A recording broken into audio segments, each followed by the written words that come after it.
Assalamualaikum warahmatullahi wabarakatuh. Kali ini kita akan belajar materi mengenai bentuk-bentuk penyajian data. Agar hasil data yang sudah diolah lebih bermanfaat, mudah dibaca dan dimengerti, maka perlu disajikan dalam bentuk-bentuk yang menarik. Secara umum terdiri dari ada tulisan, tabel, diagram, peta. Diagram terdiri dari histogram atau diagram batang, diagram garis atau poligon dan ogif, diagram lingkaran atau pie diagram, diagram gambar atau piktogram, diagram pencar atau scatter. Tulisan berisi uraian yang menjelaskan secara rinci dan jelas, dan tulisan bisa merupakan penjelasan dari suatu gambar, tabel, atau diagram yang telah diletakkan sebelum maupun sesudahnya. Tabel. Tabel misalnya tabel distribusi frekuensi. Tabel harus ada judul tabel yang menggambarkan informasi isi tabel, keterangan kolom atau baris, sumber data jika mengambil dari sumber lain. Contoh judul tabel adalah jumlah kunjungan kapal di Pelabuhan Merak 2017. Frekuensi bongkar muat kontainer PT WWW pada kapal cepat di Pelabuhan Tanjung Priuk Januari sampai dengan Juli 2016. Jadi, judul harus jelas menunjukkan informasinya, kemudian mungkin ada periode waktu dan ada tempatnya. Contoh di bawah ini adalah tabel distribusi frekuensi berat badan kadet semester 6 tahun akademik 2017-2018. Di sini menggambarkan kelas dari berat badan. Di sini ada 5 kelas. Kelas pertama adalah 50 sampai dengan 54 kg. Kelas kedua merupakan 55 sampai dengan 59 kg dan seterusnya. Frekuensi di sini menunjukkan jumlah kadet. X merupakan titik tengah. Jadi, kadet dengan berat badan 50 sampai dengan 54 ada 3 orang. Dan seterusnya. Diagram. Diagram batang atau histogram. Penyajian data dan distribusi frekuensi ke dalam diagram atau grafik batang. Sumbu datar atau X merupakan kelompok dan sumbu tegak Y merupakan frekuensi. Batangnya setinggi frekuensi tiap kelompok yang disusun berhimpitan. Sedangkan batas tiap batang adalah tepi kelas bawah dan atas. Sumbu X biasanya data kontinum, sehingga susunan batangnya rapat, tidak ada gap. Sementara itu, untuk sebuah bar graph, di mana sumbu datar X biasanya merupakan data kategori, sehingga susunan batangnya tidak berhimpitan. Contohnya seperti di bawah ini. Jadi, histogram di bawah ini merupakan hasil dari tabel distribusi frekuensi sebelumnya. Disusunlah dalam suatu diagram batang.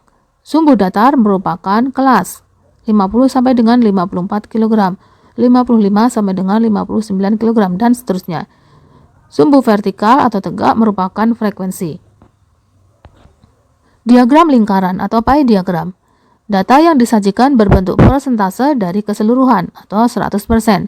Sebagai contoh, data perikanan selama 5 tahun terakhir dalam persentase. Pie diagram ini dapat dikerjakan dengan bantuan komputer, misalnya program Excel dan lainnya. Ini adalah frekuensi kumulatif dari berat badan kadet. Jadi, pie diagram di sini dapat peroleh atau digambarkan dari hasil tabel distribusi frekuensi, sehingga berbentuk seperti ini. Diagram poligon frekuensi atau frekuensi poligon. Poligon disusun dengan menghubungkan garis dari titik tengah tiap batang sisi atas dengan titik tengah batang-batang sisi atas lainnya pada histogram. Contohnya, dari diagram batang sebelumnya atau histogram kemudian diberi titik-titik pada titik tengah kelas atau titik tengah tiap batang. Titik-titik tersebut digabungkan membuat suatu kurva, sehingga ini disebut dengan poligon. Jika ditampilkan bersama-sama, maka ini disebut dengan histogram dan poligon. Titik-titik pada grafik poligon tersebut apabila diperhalus bentuknya maka akan menjadi suatu garis melengkung yang disebut dengan kurva. Kurva sendiri dapat berbentuk simetris atau asimetris.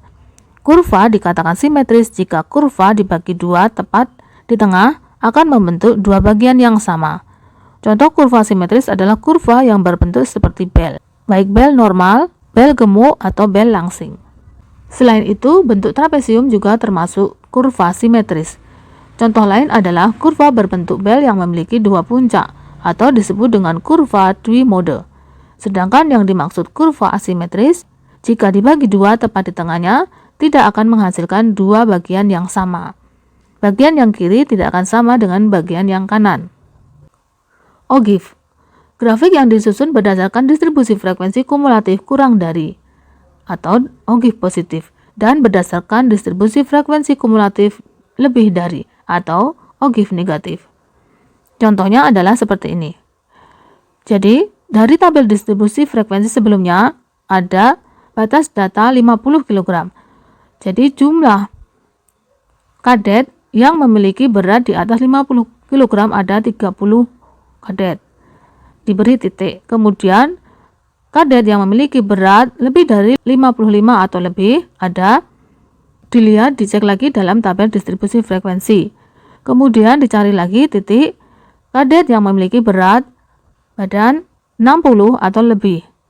Ada 20 kadet. 65 kg atau lebih ada 10 orang. Kemudian 70 kg atau lebih ada 5 orang. Kemudian ada 75 kg atau lebih ada 0. Demikian juga sebalik.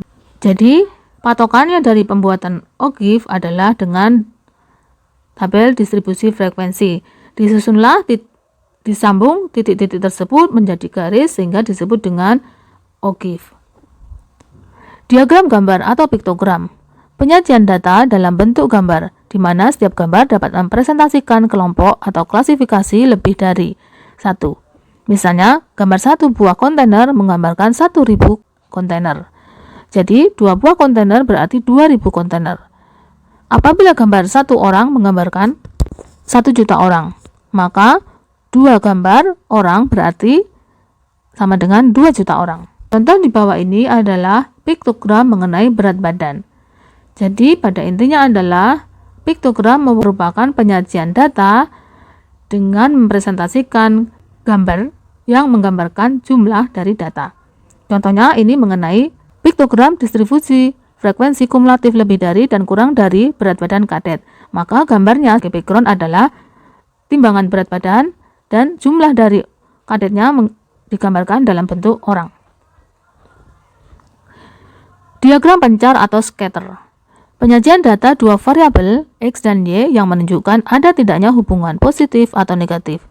Scatter diagram disebut juga dengan scatter chart, scatter plot, scattergram, dan scatter graph.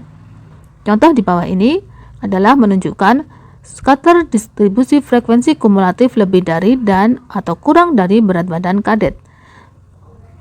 Jadi, berdasarkan data, dibuatlah titik-titik dari sumbu vertikal yang merupakan menggambarkan dari banyaknya kadet dan sumbu horizontal menggambarkan berat badan kadet, sehingga hanya diberi titik-titik saja.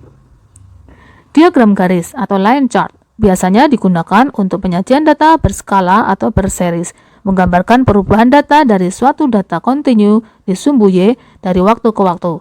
Jadi, titik-titik gambar sebelumnya jika digabung menjadi line disebut line chart atau diagram garis. Peta atau map.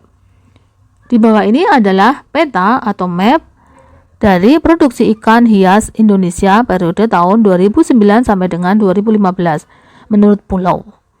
Sumbernya ini dari Suhana 2012. Jadi, di sini ada peta Indonesia yang menunjukkan kontribusi produksi ikan dari pulau-pulau di Indonesia, sehingga backgroundnya adalah peta atau map dari Indonesia. Di sini juga menggambarkan berapa jumlah kontribusi dari tiap-tiap pulau. Demikian, jadi pada dasarnya berbagai penyajian data dalam berbagai bentuk tersebut adalah intinya supaya penyajian data lebih mudah dimengerti, menarik, dan lebih bermanfaat. Wassalamualaikum warahmatullahi wabarakatuh.